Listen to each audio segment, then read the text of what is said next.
Good morning and welcome to our very first stretch therapy video here in my beautiful studio in sunny Queensland in Ashgrove.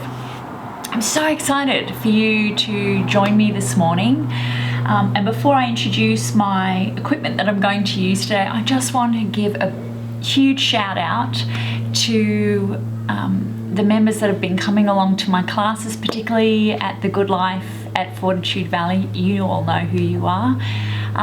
This is dedicated to you.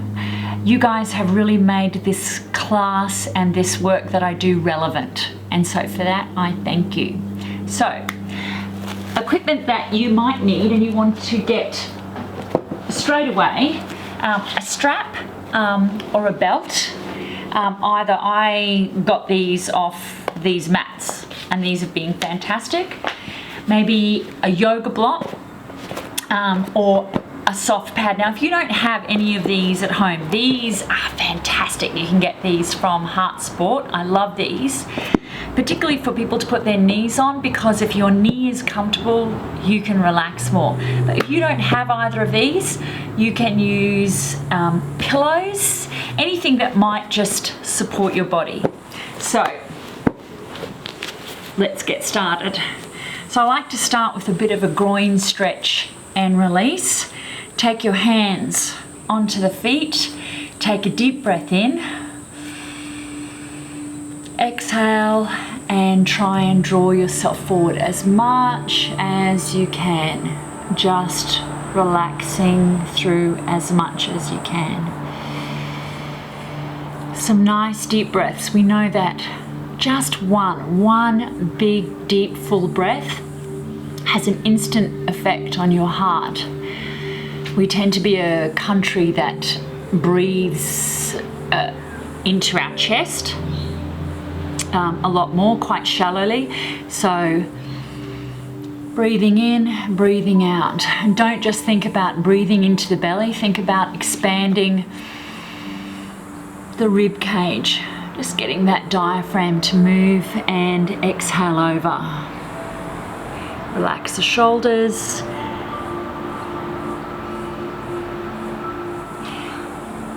And then if you want a little bit more, you can actually sit the hips back.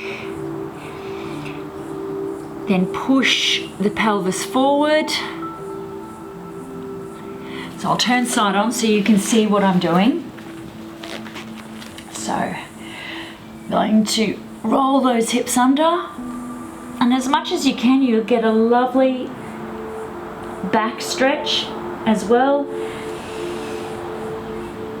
And then move that pelvis. So you're getting this, trying to get an anterior pelvic tilt. So moving forward,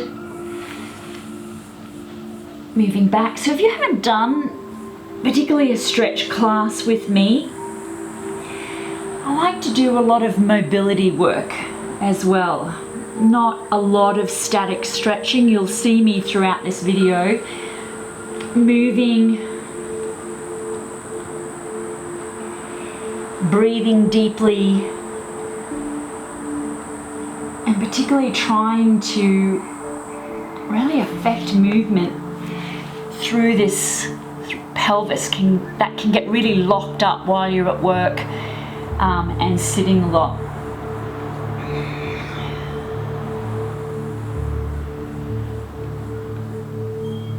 And feel free to pause this at any time if you feel like, you know what, my body's telling me that I need to sit a little longer in this stretch.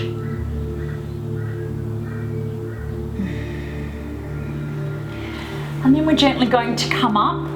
We're going to take one foot across, push the hips down. Now, lots of options with this one. If you can't get the hips down, then extend your bottom leg. You're going to take the opposite forearm and you're going to push it against the knee, pull it into the chest, hey, there it is, and get a stretch deep into that piriformis. It's a deep external hip rotator, really stabilizes that hip joint. Relax the shoulders, and you'll see as I said, that I'll keep adjusting. Sit up a bit taller, take a deep breath in, exhale, and draw that knee into the chest. Now, if you're at work or at home, most of us are working from home at the moment, you can sit on a chair and do exactly the same thing to get a release of that hip. Relax the shoulders. Take a deep breath in, breathe out.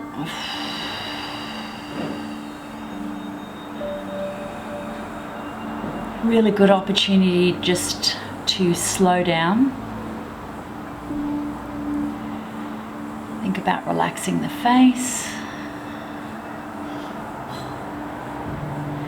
And then let's change sides. So I'm going to take that foot under. So make sure you push that hip down, opposite forearm. So I'm not looking for a rotation like you see in some other classes.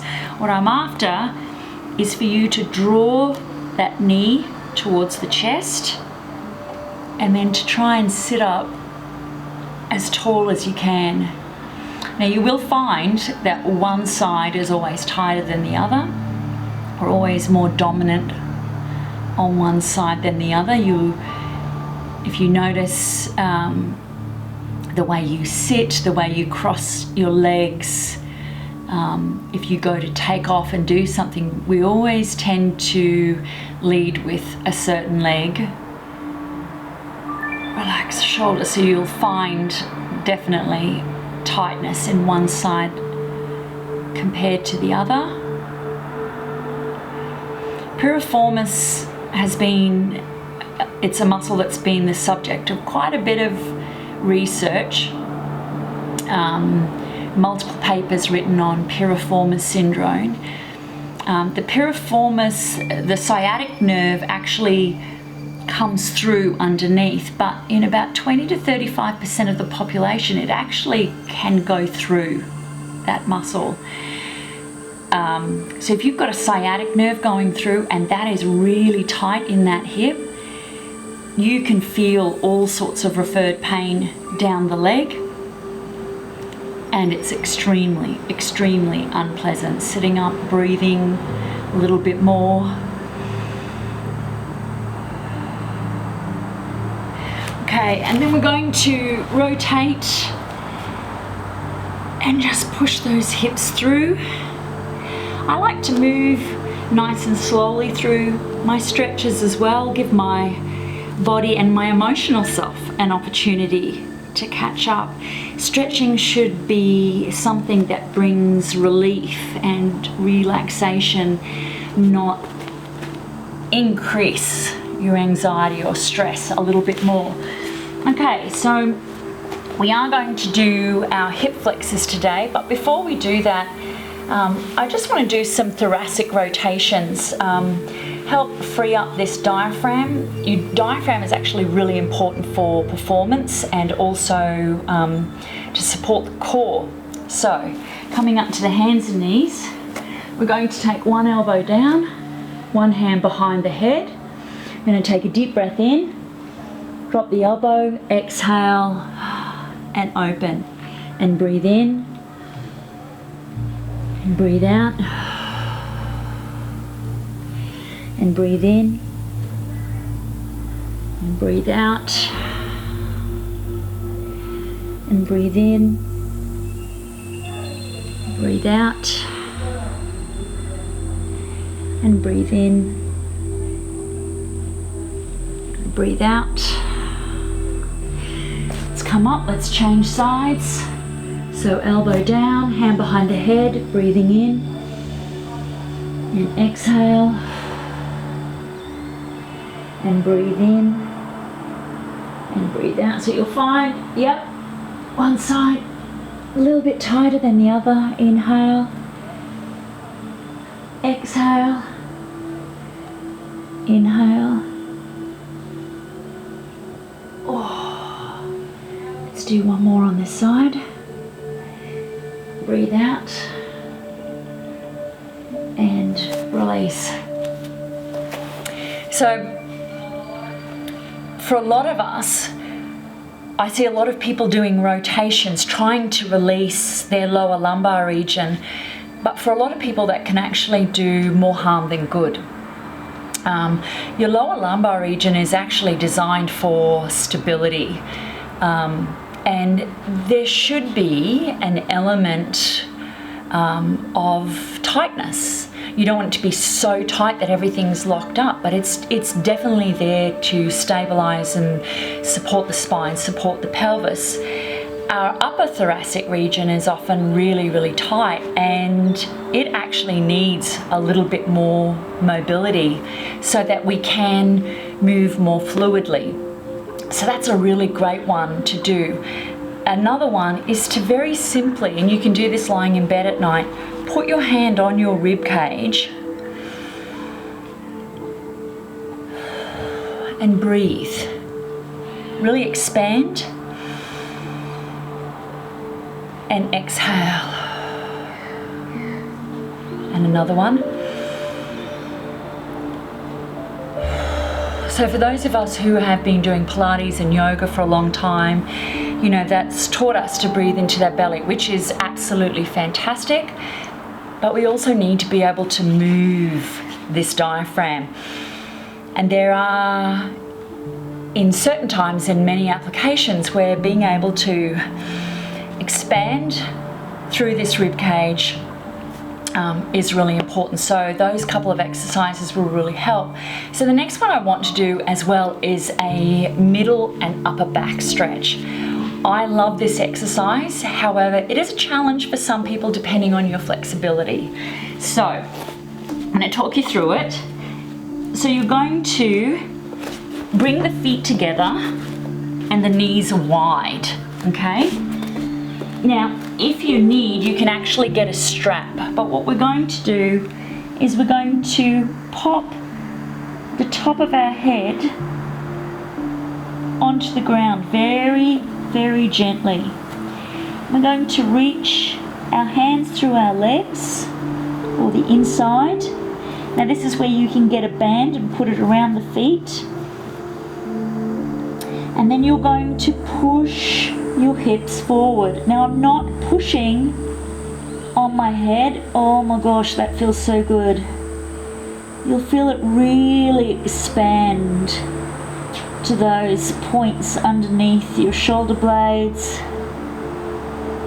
And then sit back a bit. You can release your hands and adjust your neck, but I'm not pushing down on the neck. My neck is actually really, really safe. And again, take a deep breath in. Exhale. Push the hips forward.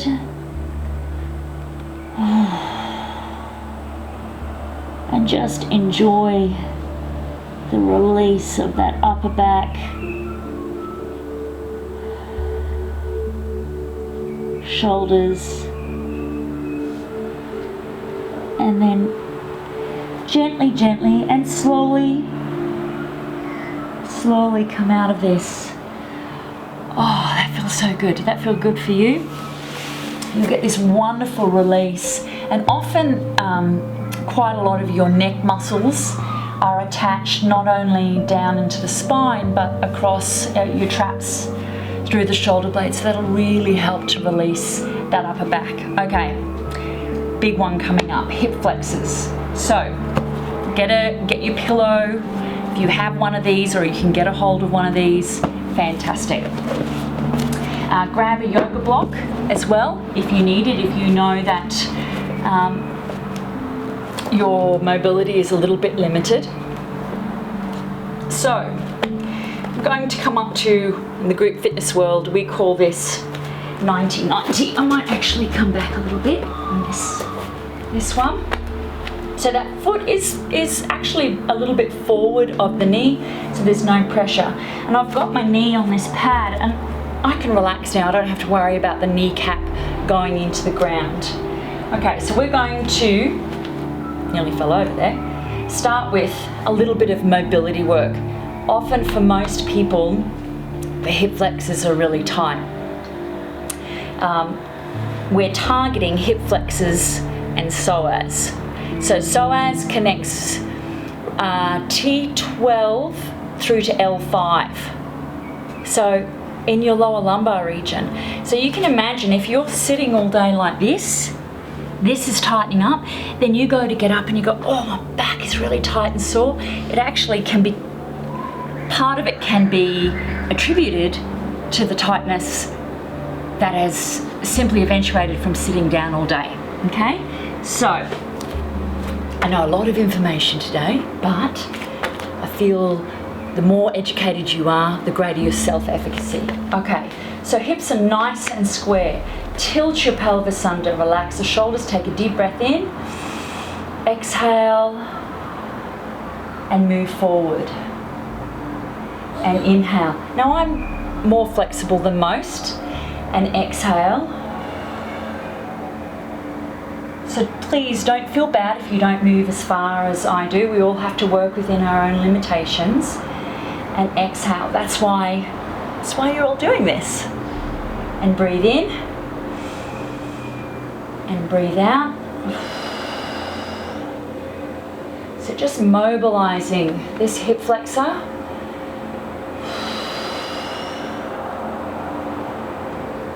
It's just gentler than trying to just hold down in a stretch, hoping that it's going to release. So relax my shoulders.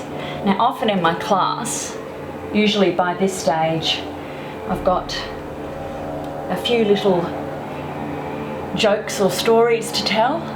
We call it diversion therapy. And exhale. Feels a little bit lonely here today in the studio. So we want to do about 8 to 10 of those. And exhale. So then we're going to rest our forearm on the knee and relax the foot at the back. And we're just going to take one arm over to the side and back. And breathe in and breathe out. So I'll just turn, so keep going. Feel free to just keep moving. I'll turn so you can see what I'm doing. So I'm actually almost leaning a touch back.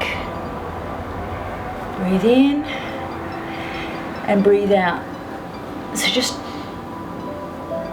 trying to get a little bit of movement into the spine.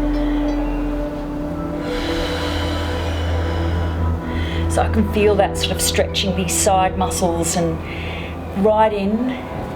Now, then we want to hold. Now, here, you can have the block to the side. You can have your arm here. And then we're just going to try and release over as much as we can. Relax that foot at the back, relax the shoulders down.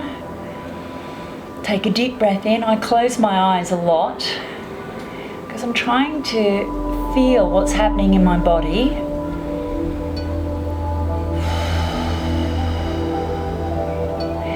And then just allow yourself to drop around to the front. You can bring your block with you. And let's put our hands on the inside. Now relax your shoulders. Take a deep breath in. I'm starting to sweat. Relax this hip. You can give it a little bit of a wriggle. Stretch therapy is also about moving and feeling in your body. So you might wriggle in a slightly different way. Becoming more aware of what's happening in your body, where you feel it. Take a deep breath in and see if you can allow this pelvis to just drop a little bit more. If you find it a bit hard on the wrists, you can come up to the knuckles, pull the shoulders back and drop just a little bit more. It's a nice deep stretch. In a stretch therapy, we do probably 1, 2, maybe 3 stretches that are quite long, anywhere from 2 to 5 minutes, because we're trying to create an adaptation in your body. A 20-second stretch, maybe at the end of each class that you do or each workout, it doesn't cut it. You won't create an adaptation, you won't create change, and that's what we're trying to do. I love stretch therapy because it's about reducing pain. We know that about 60 to 85% of people at some point in their life will experience back pain. That's significant. So if you knew that by doing a course of stretch therapy, you can reduce your pain, you improve your mobility,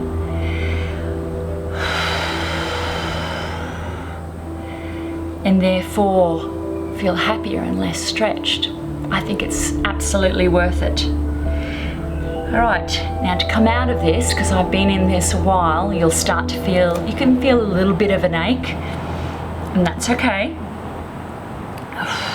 Slowly, slowly, slowly come out of it. Come up to the knees. Going to wipe my face. It's nice and warm here today.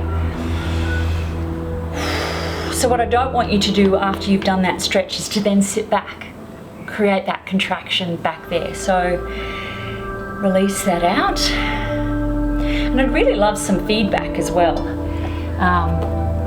If you try this class and you follow it all the way through, maybe a pause here and there, gotta pull up my pants.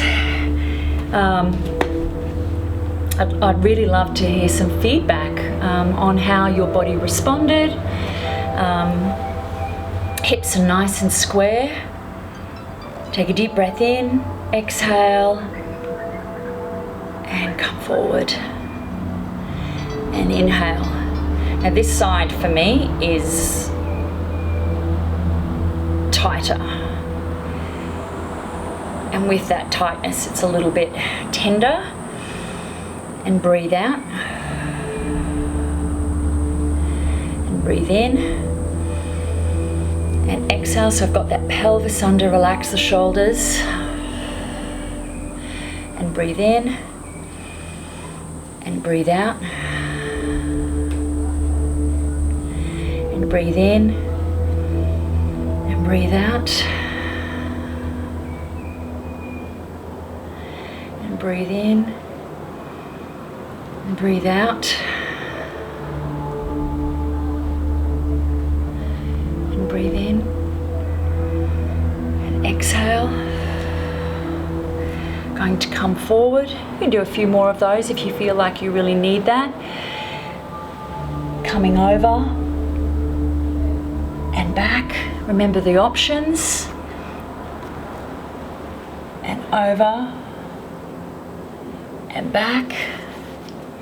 So by using these tools, being able to rest your hands on a yoga block, on a pillow, just means you can relax more. And if you can relax more, the body will let go. You'll be able to enjoy your flexibility somewhat. I'm smiling now because I just know that my Fortitude Valley people who are doing this class right now are going to be laughing, shaking their heads, knowing that there'll be a little bit of pain, discomfort, and hold over. So I just adjusted my front foot there. It was just not quite where I wanted it to be. Hips come through, shoulders relax. This side's far more challenging for my level of flexibility. And then I'm going to release around to the front. If you can't quite, touch the ground, you can put towels under, pillows are nice. Come up to the knuckles. And release and relax down. breathe. Sometimes when I am doing my own stretch therapy, I'll have a timer so that if I do 5 minutes on one side, I definitely do 5 minutes on the other side. I don't get to the other side, particularly the side that's tight, and wimp out going, oh, it's a little bit sore.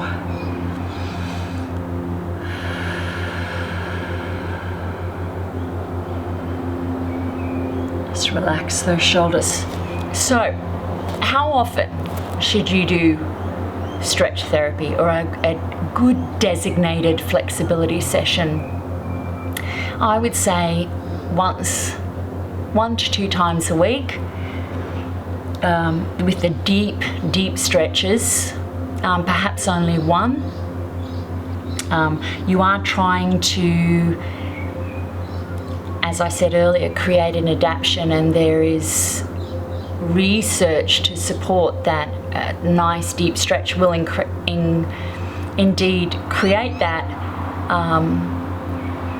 but more than that, we start to move into weakening the muscles, and we're trying to, by doing this, support the program that you already have in place, whether it be running or strength training. We know that tight muscles are weak muscles. Tight hip flexors are weak hip flexors. So we definitely don't want to overstretch, and I have been guilty of that in the past. So it's finding a balance. So if you are looking for a way to incorporate flexibility work into your everyday, feel free to drop me a line. You can message me, or enjoy this video. These videos will be up that we're doing. They'll be up free, probably for the next 4 to 8 weeks, depending on how long we're in lockdown for, and then they'll go into my private Facebook group.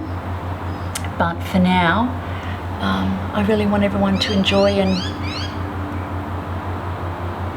work on their flexibility as well as their other exercise programs. So we're going to come out of this, coming up to the knees, and just move the hips. So moving on from there, I'm actually going to come straight down to the